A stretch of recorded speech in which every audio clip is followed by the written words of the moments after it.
감사합니다. 함께 또 예배에 와주셔서 저희 온라인 안에서 함께 예배 드릴 수 있도록 여러분 들어와 주셔서 감사합니다. 어, 광주의 코로나 상황이 심상치가 않죠. 굉장히 어렵죠. 우리 그 국제학교를 통한 확산과 또 그와 관련되어져서 우리 광주 저기 풍암동인가요? 거기가 아무튼 그 교회 서구에 있는 한 교회에 대한 큰 확산이 참 여러 지역에서 광주에 대한 상황을 좀 우려스럽게 하는 그런 얘기들이 어떤 그런 상황인 것 같습니다. 이 최근에 갈수록 교회를 향한 이 세상 사람들의 따가운 시선이 느껴지는데, 이제는 따가운 시선이 아니라 이제 어떤 코로나가 확산이 되니까 그 확산된 교회를 향해서는 이제 계란도 투척하는 이러한 상황까지도 발생하고, 사회적으로 교회가 참 많은 그 어려움과 비난에 직면하게 된 그런 상황입니다. 제가 이런 코로나 상황을 접하면서 두 가지 마음이 동시에 있습니다. 하나는 모든 교회가 그런 건 아닌데 라는 그 마음과, 또 하나는 정말 한국 교회가 이번 상황 안에서 특별하게 방역을 지키지 않는 그런 고의적으로 그냥 드러내놓고 지키지 않는 이런 한국 교회들이 좀 반성하면 좋겠다, 이런 생각도 하게 됩니다. 근데 제가 이번에 이제 이런 코로나 상황을 보면서 이 혐오에 대한 새로운 생각을 좀 하게 되었어요. 그게 뭐냐면, 저희들 대부분의 교회 입장에서는 이제 대부분의 교회는 코로나 상황을 지키는데, 방역 활동을 열심히 하는데, 이렇게 대놓고 지키지 않는, 또 대놓고 거부하는 그러한 좀 교회나 단체들 때문에 전 교회가 싸잡아서 비판받는 게 싫다, 참 부담스럽다라는 생각이 있는데, 실은 이것은 이 시대에 살아가고 있는 이 시대의 하나의 그 혐오 문화입니다. 이거는 코로나 상황 가운데 교회를 그렇게 보는 것뿐만이 아니고, 실은 교회도 이 세상을 향해 바라볼 때도 이 혐오의 시선을 가지고 뭐 여성이 할 것과 뭐 남성이 할 것, 뭐 이렇게 구분시키려고 하고, 또 이 젠더의 문제 경우에도 그냥 이름만 갖다 붙이면 다 통틀어서 문제 삼고, 이게 다 어디서 나온 내용이냐면, 사회학적인 그 내용으로 보면은 다 이 중심과 주변에 대한 어떤 얘기인데, 중심에 있는 사람들, 중심 세력에 있는 사람들, 혹은 중심 세력에 있고 싶어 하는 사람들이 하려고 하는 그런 회기라입니다. 회기라.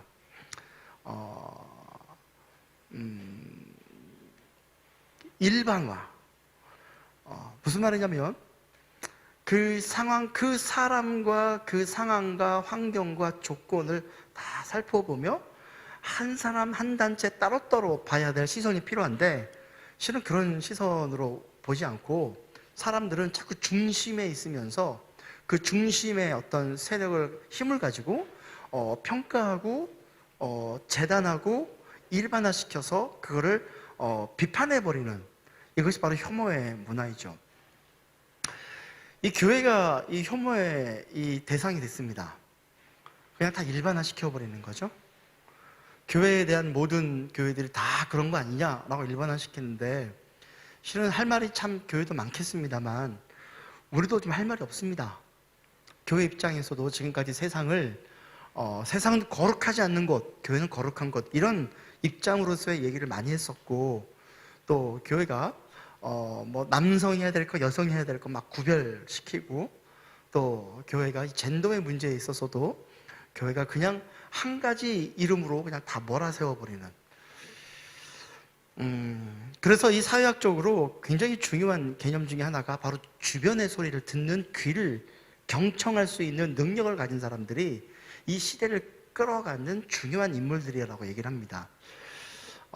전 교회들도 좀 저희가 왜 우리는 다 그런 방역 수칙을 대부분 지키고 있는데 왜 교회를 다 그렇게 몰아세우냐?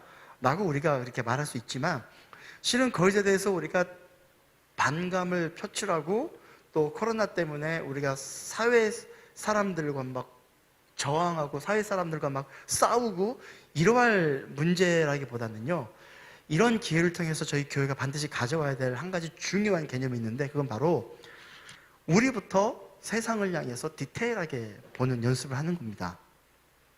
믿으시죠? 제가 이제 그 교회 담임 목사를 하다 보니까 예전에 저희 교회 한 10명 되지 않았을 때는 한 명 이렇게 제가 그 사람과 관계했어요. 그렇죠?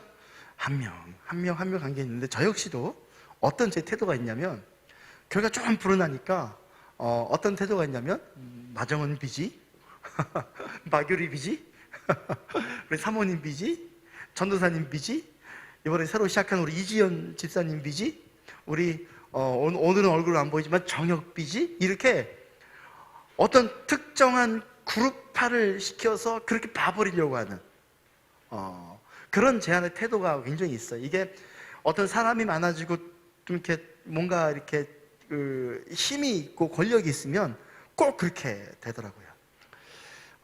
저도 좀 반성하는 게 많습니다. 여러분, 앞으로 한국 교회가 코로나 시절에 우리가 어떤 선교적인 삶을 살아야 된다, 이런 얘기 너무 많이 해요. 그렇죠? 선교적인 삶을 살아야 된다, 방역을 잘 따라야 된다, 또 한국 교회가 지금 사회로부터 큰 지탄을 받고 있는데, 이 지탄을 받고 있는 것으로부터 한국 교회가 좀 굉장히 좀 겸손해져야 된다, 이런 얘기를 많이 하는데, 이것도 저는 혐오 중에 하나라고 봐요. 이것도 교회 혐오의 하나예요. 여러분, 그렇게 우리가 더 이상 그런 어떤 당연한 말과 어떤 의무스러운 말로 말하는 것이 아니라, 이제는 디테일하게 봐야 돼요. 하나 모든 상황, 모든 시간, 모든 조건, 모든 것 안에서 이 상황을 하나 볼 수 있는, 무슨 말이냐면, 한국 교회 안에 지금 벌어지고 있는 이러한 여러 그 방역을 안 하고 있는 교회들 있지 않습니까? 대놓고 안 하고 있는 교회들, 여러분 다 오픈해 버려야 돼요. 교회들이 오픈하고, 이런 교회들은 이 교회들은 방역을 지키고 있지 않습니다 라고 드러내 버려야 돼요. 이해되십니까? 우리가 너무나 디테일하고 아주 세밀하게 볼 수 있는 눈을 가져야만이 이 시대를 고치고 치유할 수가 있어요. 저희가 이 땅에 살면서, 우리 그리스도인으로 살면서도 우리는 그런 태도가 필요합니다.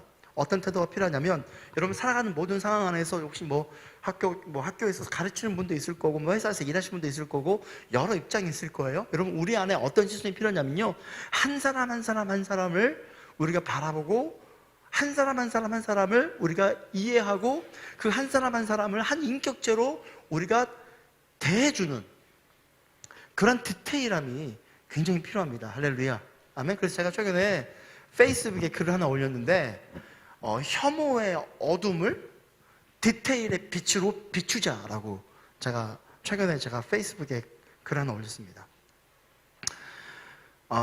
여러분, 혐오는 정말 그야말로 편하게 봐버리려고 하는, 한국교회는 실은 이번 일로 인하여 교회를 향해서 불만을 가졌던 사람들이 이 일로 인하여 평소에 불만이 있었던 거예요. 좀 싫었던 거죠. 이런 사람들이 더 난리가 납니다. 더 난리가 납니다. 저희 교회도 좀 너무 재밌어요. 방역 수칙 문제 때문에 연락이 오면 괜찮아요. 오케이.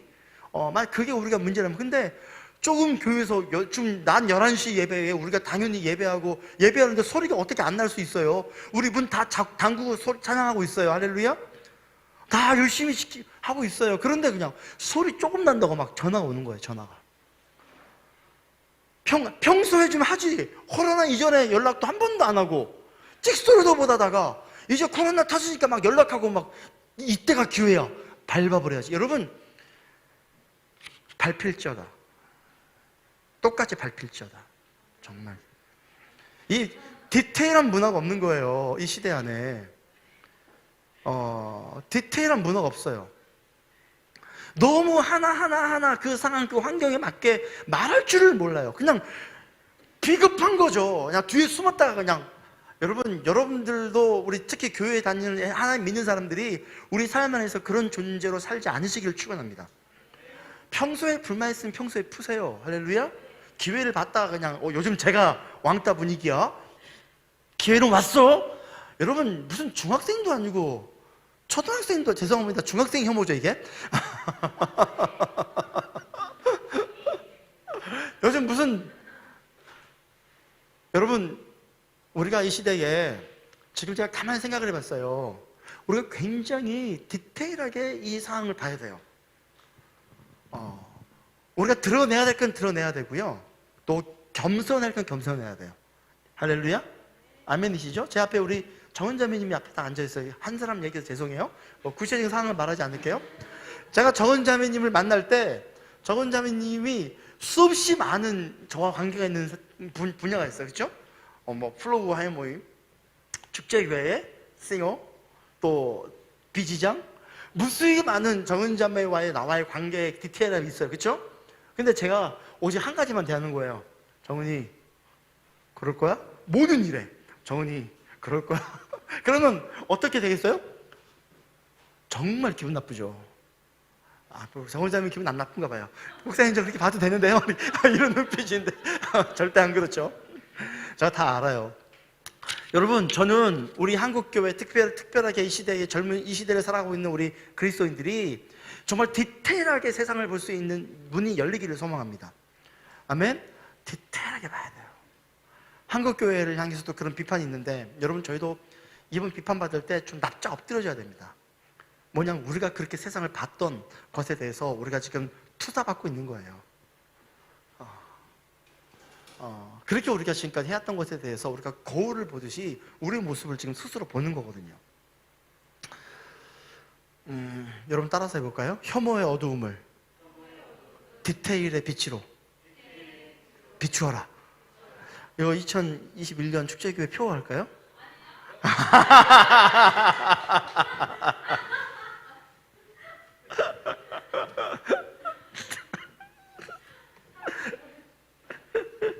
아유, 진짜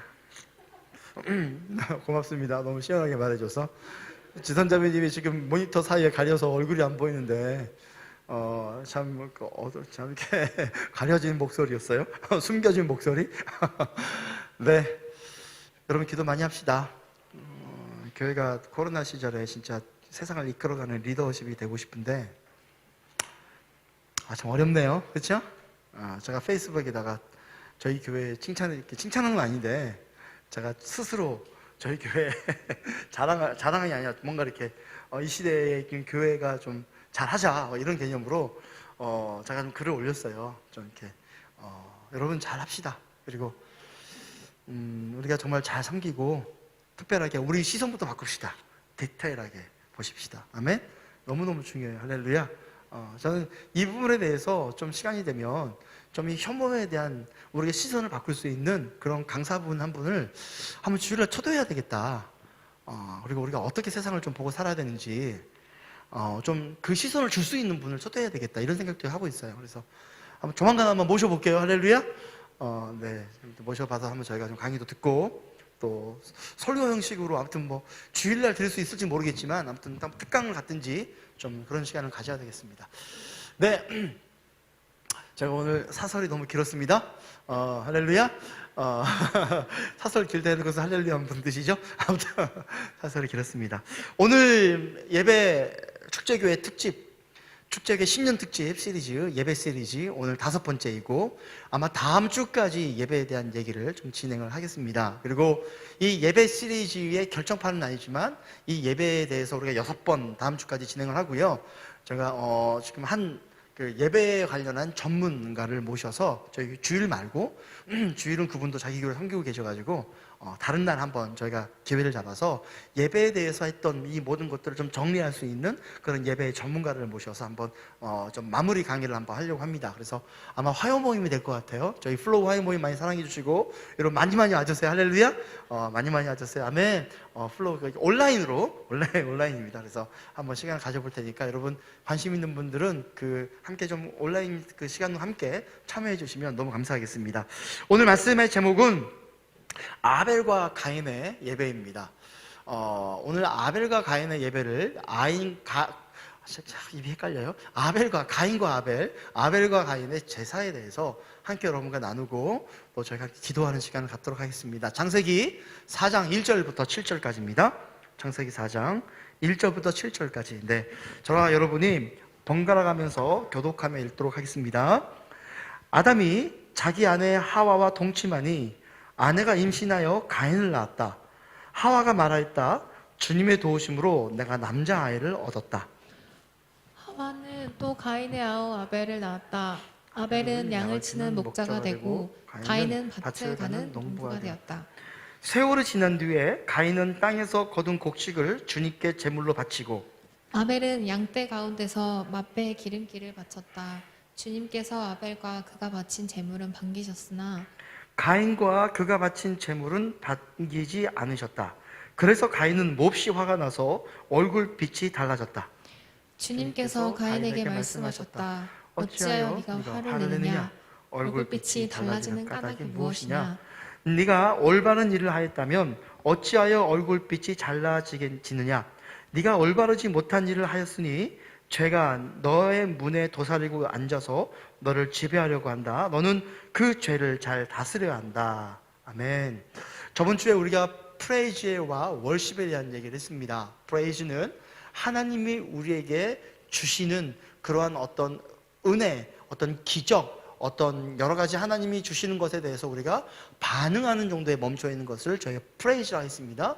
하지만 월십은 무엇입니까? 월십은 하나님과 우리가 인격적인 관계로 들어가서 이제 그분의 성품, 하나님의 인격, 하나님의 어떤 감동, 또 하나님과의 어떤 관계를 통하여 하나님을 찬양하고 그분을 예배하는 것을 제가 월십이라고 했습니다. 그래서 이스라엘 출애굽할 때 이스라엘 백성의 모습을 저희가 말했었죠. 출애굽할 때 이스라엘 모습 시편에 이스라엘 백성에게는 그 행위를 보여주셨고 모세에게는 이스라엘에는 행사를 보이셨고 모세에게는 그 행위, 영어로 더 웨이, 모세에게는 하나님께서 모세에게 길을 알려주셨고 이스라엘 백성에게는 이벤트만 보여주셨죠.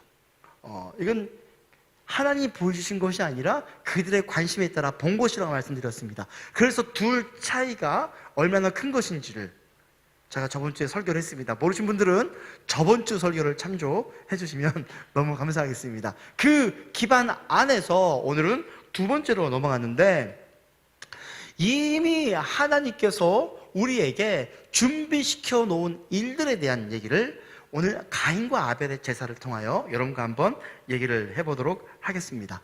여러분, 예배를 받으시는 분은 누가 받으십니까? 예배는 하나님이 받으십니다. 할렐루야. 예배를 받고 안 받고 가장 중요한 그 기준점은 하나님이겠습니다. 아멘. 근데 우리는 가끔씩 그런 생각을 해요. 좀 공평하지 않다. 열심히 내가 최선을 다하여 정성껏 드렸는데 왜 하나님이 예배를 받지 않지? 라고 우리는 하나님에 대해서 오해할 수 있습니다.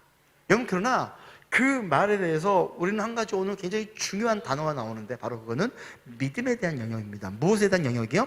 믿음. 우리 히브리서 11장 4절 한번 보도록 하겠습니다.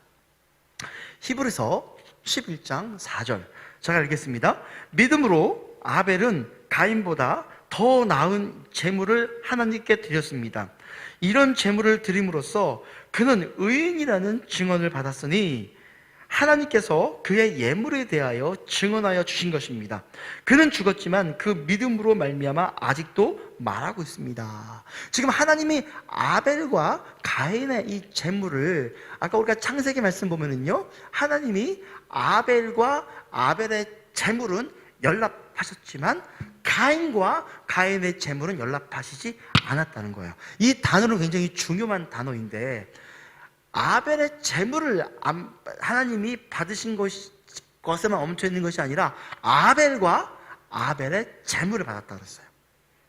이건 뭐냐면요, 제물을 바치는, 예배를 드리는, 예배 행위를 하는 그 행위뿐만 아니라 그 행위를 통해서 누구를 받으신다는 거예요? 예배 행위를 하는 그 예배자를 받으신다는 거예요. 아멘. 우리는 하나님께 나와 예배 의식을 분리시킬 경우들이 있어요. 이런 경우가 있으면, 이런 생각이 우리 안에 들어와 있으면 어떤 일이 발생하냐면요, 예배 의식은 예배 의식대로, 나의 삶은 나의 삶대로 분리가 일어납니다. 그러나 하나님이 우리에게 받으시는 예배는요, 예배 의식, 제사물만 받으시는 게 아니라 아벨과 아벨의 제사를 받았다 했습니다. 오늘 이 예배가, 여러분 드리는, 여러분의 그 섬기는 이 예배가 여러분 예배의 행위만 하나님이 받는 것에 멈춰 계시지 마시고, 여러분과 여러분의 예배 행위가 동시에 하나님께 연락되시는 인생 되시기를 축원합니다. 자, 그런데 이 아벨의 예물에 대해, 그 제사에 대해서 히브리서 11장 4절에 뭐라 나와 있습니까? 믿음으로 드렸다라고 말했습니다. 무엇으로? 믿음으로 아벨의 제사는 하나님께서 받으셨고 그는 의인이다라고 증거를 얻었다. 오늘 이렇게 얘기하고 있습니다. 무엇으로? 믿음으로. 믿음이 무엇이냐? 믿음이, 우리 로마서 10장 17절 보겠습니다. 로마서 10장 17절 같이 읽겠습니다. 시작. 그러므로 믿음은 들음에서 생기고 들음은 그리스도를 전하는 말씀에서 비롯됩니다. 이 로마서 말씀에 믿음에 대한 중요한 설명이 있는데, 믿음은요, 잘 보셔야 돼요. 믿음은 내가 꽉꽉 믿어가 아니에요. 너는 오늘 잘생겼으니 내가 좀 믿어. 너는 좀 오늘 못생겼으니 넌 믿을만하지 않아. 이러한 이상한 근거 없는 믿음이 아니에요. 이해되십니까? 이해되세요? 난 오늘 크리스찬이니까 공부하지 않아도 내일 시험에 잘 붙을 걸 믿어. 너는 크리스찬이 아니니까 아무리 공부해도 넌 시험 떨어질 거야. 이런 잘못된 믿음이 아니에요. 여기 말하고 있는 믿음에 대한 근거가 나오는데, 믿음은 어디서 생겨요? 들음에서 생기고, 이 들음이라는 것은 뭘 들었냐? 바로 그리스도를 전하는 말씀으로부터 생겨난다라고 말하고 있어요. 무슨 말이냐면, 우리가 보고 있는 이건 아이패드예요? 우리가 보고 있는 특별하게 주신 이 하나님의 성경 말씀, 아멘? 이 성경 말씀을 통하여 하나님은, 오늘 좀 이렇게 자세가 안 나옵니다. 이 성경 말씀, 하나님이 우리에게 말씀하신 그의 말씀을 우리가 들음으로써, 듣는다는 말은 레마예요. 레마라는 말은 무슨 말이냐면요, 이 말씀을 내가 눈으로 보되 이걸 레마로 받아들이는 것은 마음에 새기는 걸 의미한 거예요. 그러니까 레마라는 건 내가 보거나 듣거나 했을 때 그게 내 마음에 새겨져서 그것이 내 안에 남아서 나를 작동하기 시작할 때 그것을 바로 뭐라 말합니까? 믿음이라고 얘기하는 거예요. 아멘. 그냥 근거 없는 믿음이라고 얘기하는 게 아닙니다. 자, 그렇다면 보십시오. 보통 사람들이 기도할 때 이렇게 기도합니다. 하나님 믿습니다. 오늘 우리의 아이의 병이 나을 줄 믿습니다.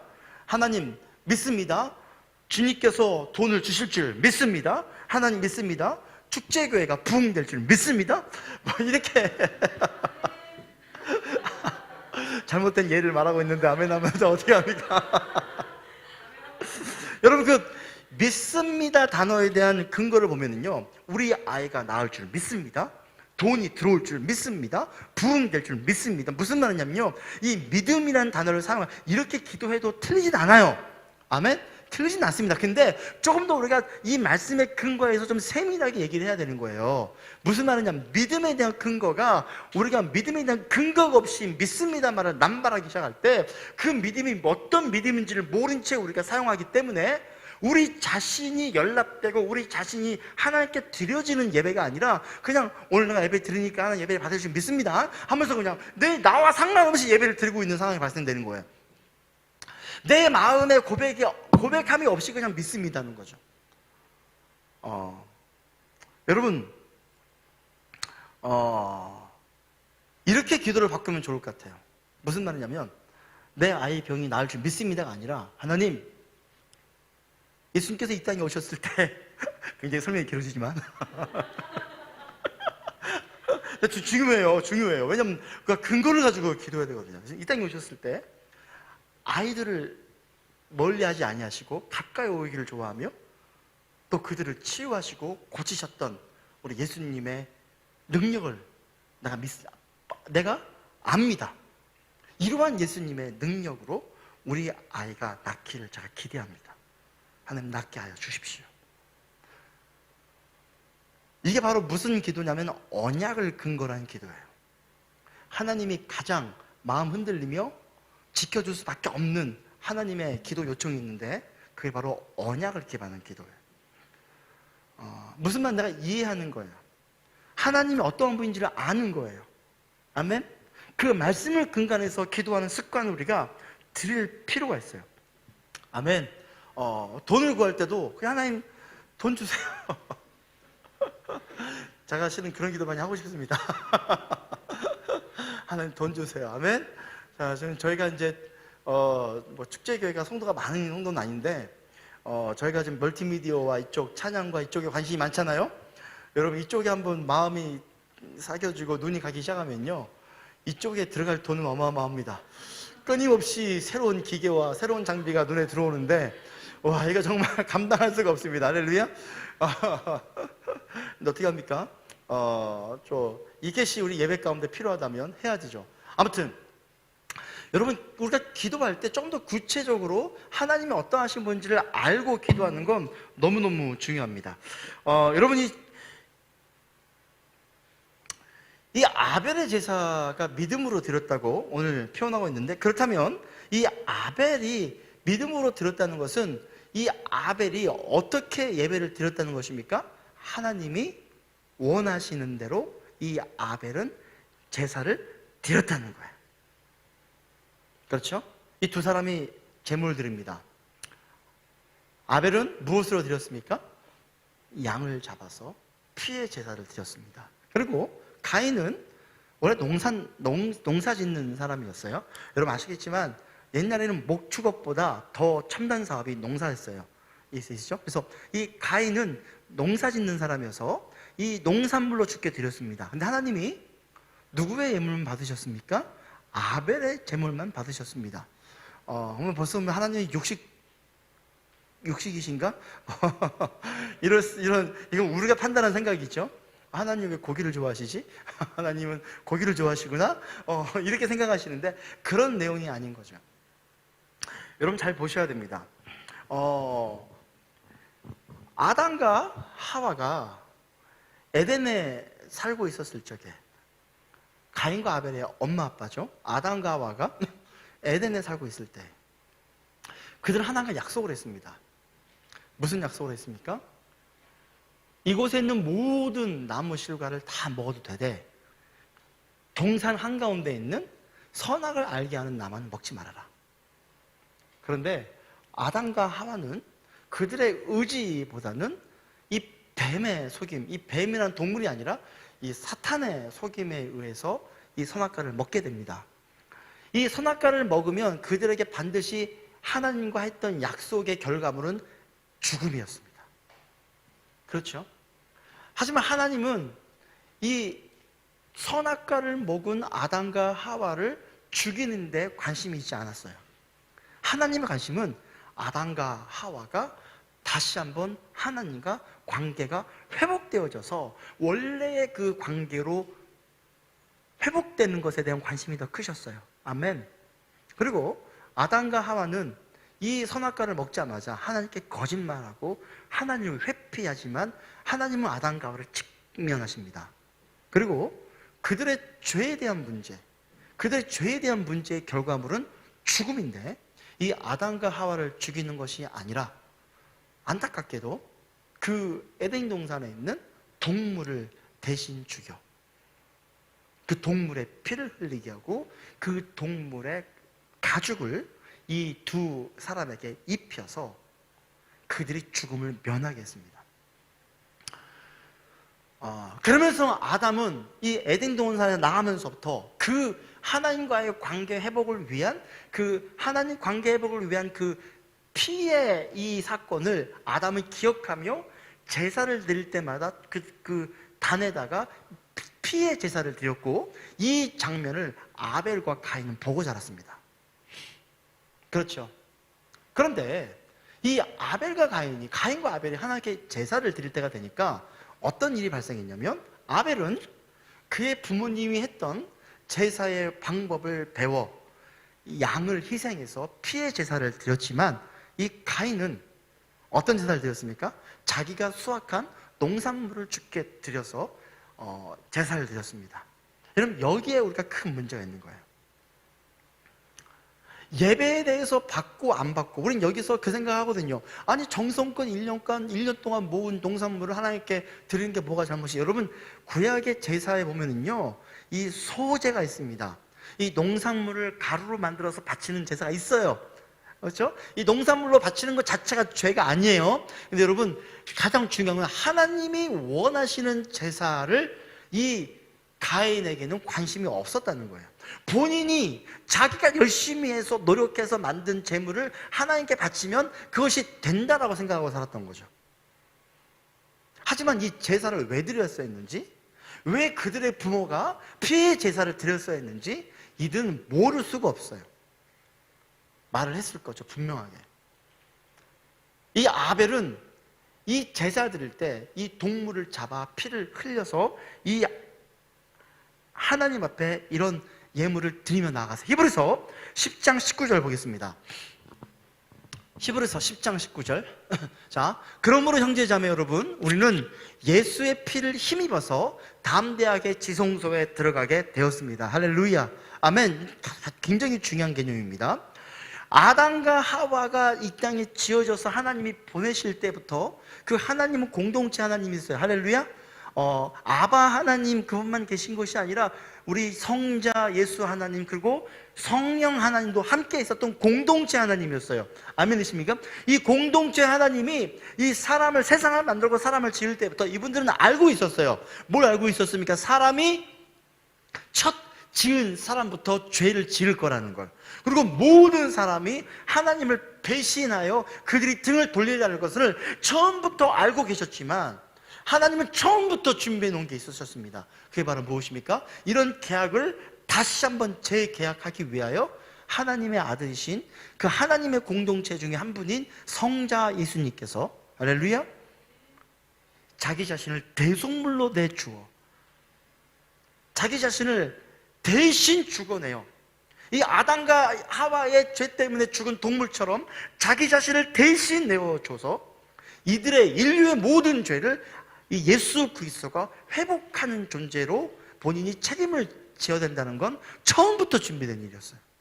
아멘. 아멘.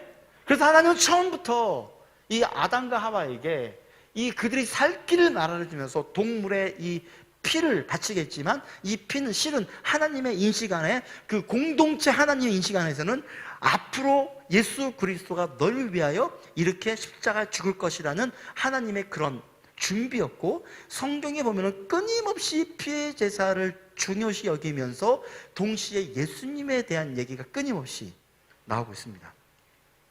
여러분, 우리는요 우리로부터 출발하는 예배가 이렇게 위험한 거예요. 가인은 자기로부터 출발을 했어요. 예배를 받으시는 하나님으로부터, 그 하나님께서 원하시는 제사가 아니라 자기의 노력, 자기가 가지고 있는 정성, 자기가 가지고 있는 생각으로 예배를 드린 거죠. 굉장히 위험해요. 그래서 하나님 우리에게 이렇게 성경도 우리에게 주셨고 그분의 뜻을 우리에게 자꾸 드러내고 계십니다. 할렐루야. 여러분, 이 자기 자신의 이 근거로 드리는 예배는요, 그런 사람들이죠. 나는 이번 주에, 저희 교회는 새벽기도 없지만 난 이번 주에 금요 철야도 열심히 참석을 했고 이번 주 화요일로 내가 예배도 드렸어. 그렇기 때문에 하나님 나를 기쁘게 받아주실 거야. 그것이 확실해. 기분이 오늘 겁나기 좋아. 그러니까 오늘 예배는 하나님 받으실 거야 라는 하는 것도 자기 자신에 근거한 거예요. 또 나는 목사님이 금요 철야 오라 그랬는데 한 번도 안 갔고, 내가 화요 모임 한 번도 안 갔고, 나는 일주일 가운데 별로 말씀도 안 받고 별로 기도도 안 했어. 그러니까 내가 주일날 예배 드려도 하나님 날 안 받으실 거야. 이것도 자기 자신에 근거한 거예요. 심지어 어떤 사람은 하나님이 내 예배를 받든 안 받든 무슨 상관이야, 난 그냥 예배만 드리면 되는 거지 라는 것도 자기 자신에 근거한 예배예요. 여러분, 그래서 우리 안에 너무너무 중요한 한 가지, 예배 드릴 때 가장 중요한 근거는 딱 한 가지예요. 바로 무엇입니까? 오늘 히브리서 10장 19절 말씀처럼 예수의 피를 힘입어 담대하게 지성소에 나아가는 것이에요. 할렐루야. 아멘. 아멘. 아멘. 여러분, 예배 가운데 오신 모든 분은 축복합니다. 예배는 정죄함이 없습니다. 주님의 그 품에는 정죄함이 없습니다. 할렐루야. 아멘. 누구든지 오십시오. 누구든지 예배하십시오. 누구든지 주의 얼굴을 구하십시오. 할렐루야. 근데 한 가지 기준이 있습니다. 그게 바로 무엇입니까? 예수 그리스도의 피입니다. 믿으십니까? 하나님께서 이스라엘 백성을 출애굽시킬 때에 이제 모세에게 공식적으로 그들이 하나님 앞에 어떻게 제사를 드릴 수 있는 것인가에 대한 성막의 원칙을 알려주셨습니다. 아멘. 한번 떼어주시겠습니까? 성막의 어떤 외부적인 모습, 그 내부 모습 말고, 네, 이거 말고 혹시 다른 거. 네, 감사합니다. 네네. 이게 바로 성막의 모습이죠. 이게 바로 밖에서 본 성막의 모습입니다. 겉에는 이렇게 텐트 같이 그 천으로, 가죽으로 이렇게 둘러싸여져 있고, 그 안에서는 뜰이 있고, 그 안에는 하나 더 세워져 있습니다. 보이시죠? 그리고 이 지성소가 위치하는 곳에서는 뭐 어떤 일이 있었습니까? 항상 구름기둥 혹은 불기둥이 이 지성소를 중심으로 시작됐습니다. 그래서 이 성막을 그들이 텐트처럼 갖고 다니다가 이 성막을 그들이 정착하는 곳마다 펼쳐서 이렇게 이들은 하나님께 예배를 드렸습니다. 자, 그 다음 한번 성막의 내부 모형을 한번 그 성막의 구조를 볼 수 있도록, 네, 그 전 처음에 보이셨던 거, 네, 보이시죠? 보면은요, 출입문이, 여러분 밑에 사자가 적혀 있습니까? 사자? 여러분 사자가 아닌 거 아시죠? 동서남북 방위각입니다. 출입문은 어딜 향해서 지금 열려 있습니까? 서쪽과 남쪽, 북쪽, 그 다음에 동쪽이죠. 여긴 이쪽이군요. 저는 이쪽인데. 아무튼. 자, 이 출입문이, 네, 저도 이렇게 봐야구나, 이렇게. 출입문이 동쪽을 향해 나 있고, 동쪽을 향해서 가자마자 그 앞에 뭐가 있습니까? 번제단이 있습니다. 번제단에서는 뭐합니까? 짐승을 잡습니다. 그리고 짐승을 잡을 때 어떻게 잡냐면요, 이 짐승이 어떤 짐승이었는지를 알아보지 못할 정도로 뼈는 뼈대로, 장기는 장기대로, 살은 살대로 다 각을 떠서 진열합니다. 그리고 그걸 태워요. 여러분, 굉장히 중요한 개념이에요. 이게 뭐냐면요, 하나님 앞에 제물로 드리는 이 짐승의 모형은요, 짐승이 원래 가지고 있었던 모형이 남아있지 않아요. 다 분해해버립니다. 디테일하게 분해해버립니다. 여러분, 우리가 하나님 앞에 나아갈 때, 여러분 자꾸 우리가, 오늘 타겟은 마정은이에요. 오늘 하나님 앞에 나아갈 때 마정은이라는 인간 자책을 해체해버려야 돼요. 우린 여러 가지 배경과 여러 가지 생각과 여러 가지 삶의 습성을 가지고 예배 가운데 나오거든요. 할렐루야. 그게 영향을 미칠 수밖에 없어요. 근데 예배 드릴 때 우린 첫 작업이 뭐 하는 거냐면요, 마정은 해체하는 거예요.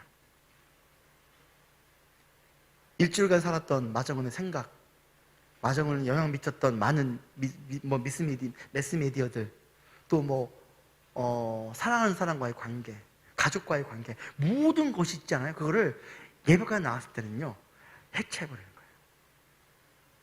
이걸 기반으로 예배하는 게 아니라 나를 해체해버리는 거예요. 뼈는 뼈대로, 살은 살대로, 장기는 장기대로. 할렐루야. 그리고 이걸 태워버립니다. 오늘 정원이 탄다. 이걸 태워버립니다.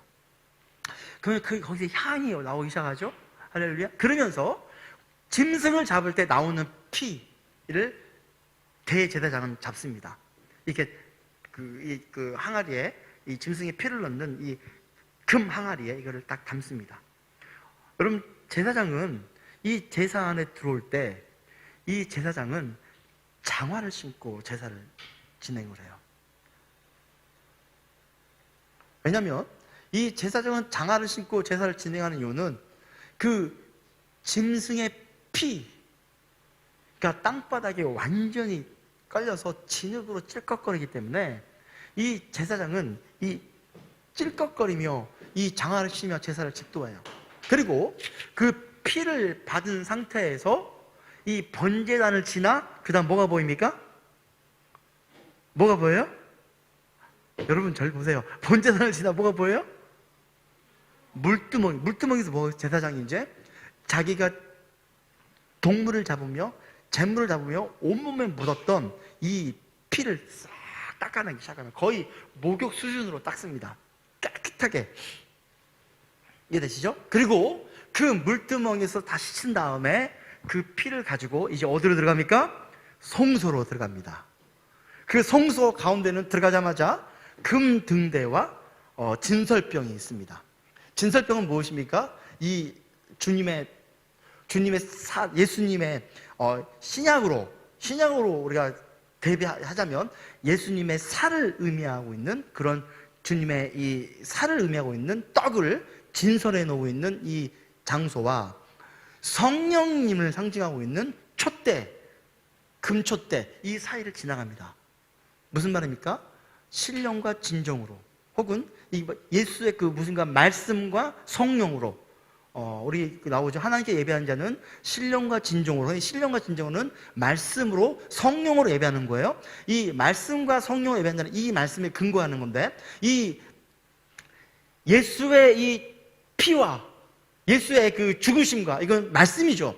말씀과 성령님의 조명하심의 사이를 지나갑니다. 그리고 지나가면은 이 지성소에 들어가기 전에 뭐가 있어요?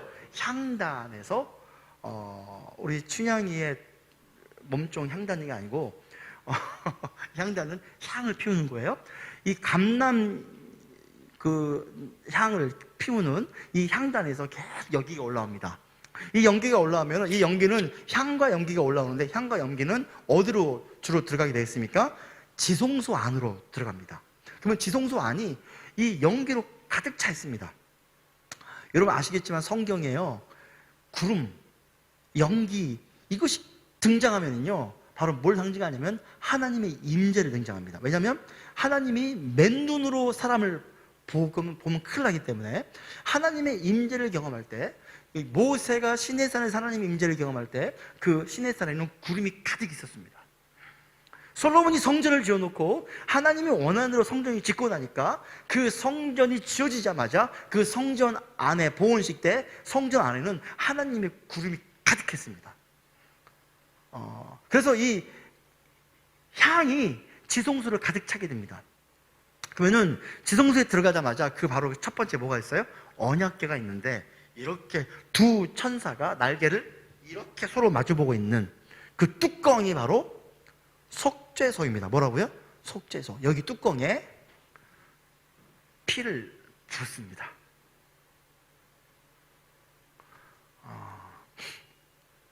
여러 설이 있어요. 우슬초로 뿌린다는 것도 있고 이렇게 붓는다는 것도 있고 하지만 그 뚜껑에 피를 이렇게 붓습니다. 그러면 제사장이 그 안에 들어갈 때 운밈과 둠밈이라는 12개 보석이 박힌 옷을 입고 들어갑니다. 근데 그 지성소에 들어가서 하나님의 제사를 받으셨을 때 이 갖고 있었던 이 보석의 색깔이 샥 이렇게 한번 변화가 가능합니다. 근데 만일 이 법궤 속에는요, 죄송합니다. 법궤 속에는 아론의 쌍난 지팡이와 이스라엘 백성이 출애굽할 때 매일마다 먹었던 만나와 또 십계명 돌판이 들어있습니다. 이것이 지금 겁나 기네. 아무튼 이것이 법궤인데 법궤 뚜껑이 속죄소에서 피가 부어졌을 때 하나님이 예배를 받으실 때 바뀝니다. 그리고 그 대제사장은 지성소 안에서 하나님과의 관계를 하며 이스라엘 백성을 향한 하나님의 어떤 뜻, 또 이스라엘 백성의 죄악이 사해지는 그런 일들을 이 지성소에서 경험하게 됩니다. 그런데 이 대제사장이 만약 하나님이 원하는 제사를 드리지 않았다, 제사 중에 부정한 일이 있었거나 이 대제사장의 마음에 준비가 안 됐거나 뭐 이런 일이 있을 경우에는요 이 지성소에서 죽어버렸습니다. 그래서 대제사장은 그 지성소에 들어갈 때 그의 허리에다가는요 줄을 달아서 이 바깥 마당 출입문 밖에서 백성들은 끈을 잡고 있었습니다. 그리고 제사장의 발목에는 방울을 날아서 그가 계속 살아있음을 보이도록 들리도록 했습니다. 계속 방울 소리가 나면은 뭔가 진행되고 있는 거예요. 하지만 소리가 나지 않으면 죽은 거라 인식해서 그 밧줄을 끌어 당겨서 시체를 처리했죠.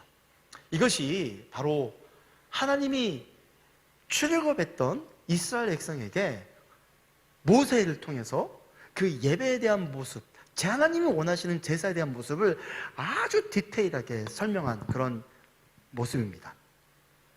여러분, 우리는 한 가지 알아야 돼요. 하나님께서 그분이 원하는 제사와 예배를 성경을 통해서 끊임없이 우리에게 말씀하고 계신다는 겁니다. 그냥 아무런 근거 없이 나에게 제물을 바쳐라가 아니라 하나님의 제물을 바친 하나님께 예배를 드리는 것에는요, 하나님이 원하는 예배가 무엇인지 하나님 우리에게 계시하고 계신다는 거예요. 아멘. 그 계시가 바로 지금의 예수님께서 십자가에 돌아가시고 나서 지금에 와서 우리가 명확하게 깨달아지는 게 바로 누구였습니까? 예수 그리스도의 피였다는 것입니다. 이 성막의 모형은 기독교로, 유대교에서는 이 성막을 예수로 보진 않죠. 하지만 우리 기독교에서는 이 성막의 모형을 뭐로 봅니까? 바로 예수의 죽으심을 상징하는 거예요. 할렐루야. 아멘. 그리고 성경에는 예수의 피 이외에는 하나님 앞에 나아갈 방법이 있어요, 없어요? 없다라고 말하고 있습니다. 히브리서 9장 22절에 이렇게 얘기하고 있습니다.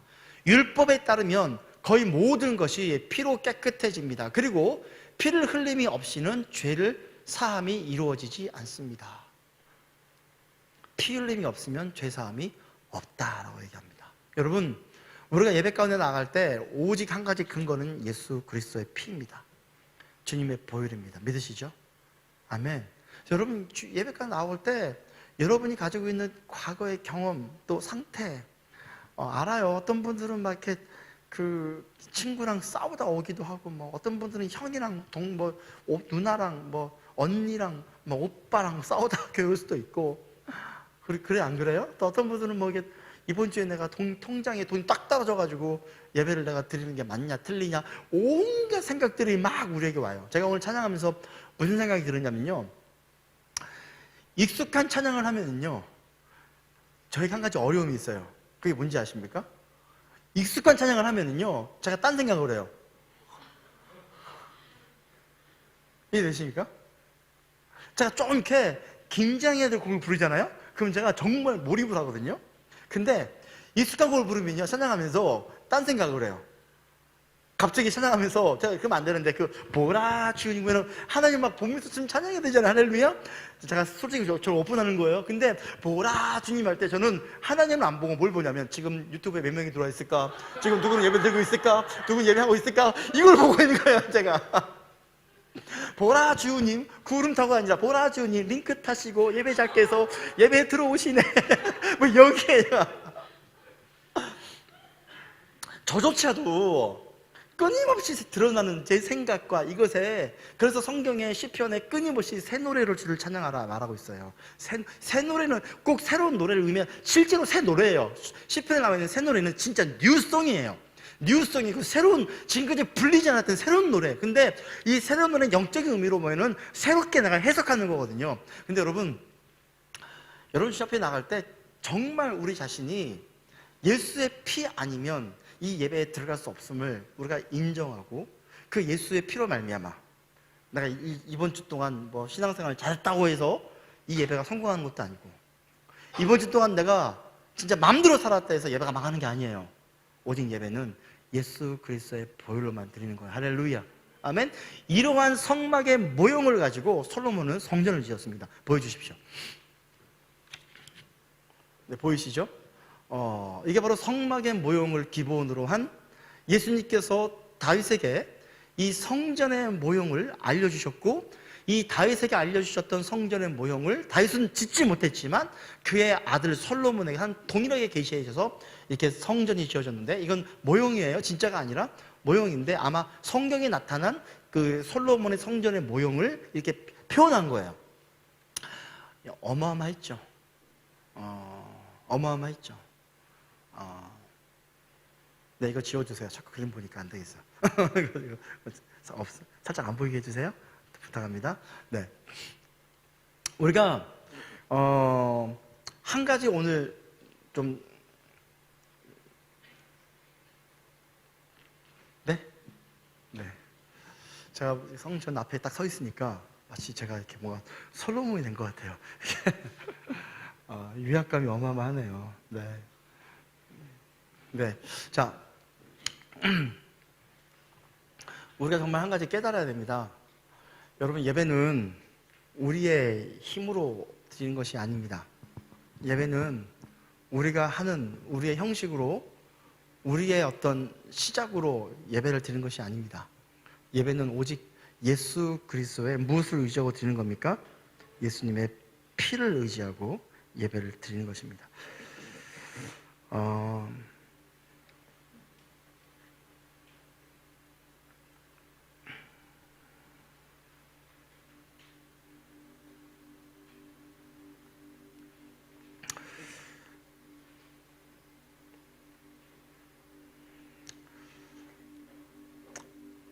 우리 예레미야를 보면서 가장 깨달았던 것 중에 하나가 하나님은 종교 의식을 바라는 것이 아니라는 거죠. 하나님이 진짜 원했던 제사는, 예배는 무엇이었습니까? 제사 드린 것처럼 살아내는 거였어요. 근데 여러분, 그거는 변화가 일어나, 마치 제 대제사장이 그 가슴에 차고 있었던 이 보석이 바뀌는 것처럼 우리의 마음의 변화가 일어나야 돼요. 믿으시죠? 그런데 이 마음의 변화는 어떻게 일어납니까? 우리가 예수의 피를 의지할 때 그제서야 진짜 일어납니다. 예배는요, 정신통일하는 시간이 아니에요. 그래, 예배 잘 드려야지, 목사님 말씀 잘 들어야지, 오늘 집중해야지. 여러분, 이런 정신통일 정도만 멈추는 예배가 아니고, 예배는 실제로 내가 변화되는 거예요. 근데 그 변화의 시작은요, 바로 예수 그리스도이십니다. 그분의 피. 사람이 진짜 변화되지 않습니다. 사람은 정말 바뀌지 않습니다. 그런데 사람이 바뀌는 가장 중요한 동기가 있는데, 그것은 바로 무엇이냐면, 누군가 나를 위해 죽을 때 사람은 진짜 변한다 그래요. 변하지 않은 우리를 위하여, 죽음이 아니고서는 변하지 않을 우리를 너무 아셨기 때문에 예수 그리스도께서는 십자가에 자기 자신을 우리를 대신하여 죽으심으로 진짜 예수 그리스도로 말미암아 우리가 변화된 삶을 살아내기를 원하셨던 것입니다. 아멘. 예수의 피가 아니면 우리는 주님 앞에 나갈 수 있는 근거가 없습니다. 믿으시죠? 같이 지금 찬양하면서 좀 기도하고 싶어요.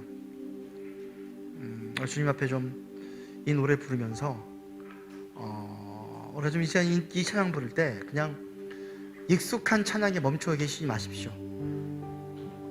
그 고백이, 가사가 오늘 지금 이 시간에 나에게 신선하고 새롭게 나를 변화시킬 수 있도록 여러분 인도에 여러분을 좀 이렇게 내어드리길 소망합니다. 할렐루야. 오늘 지금 이 시간 새롭게 하나님이 임하시도록 여러분을 내어드리며 이 노래를 고백하십시오. 그리고 이 노래 내용대로 함께 기도하도록 하겠습니다.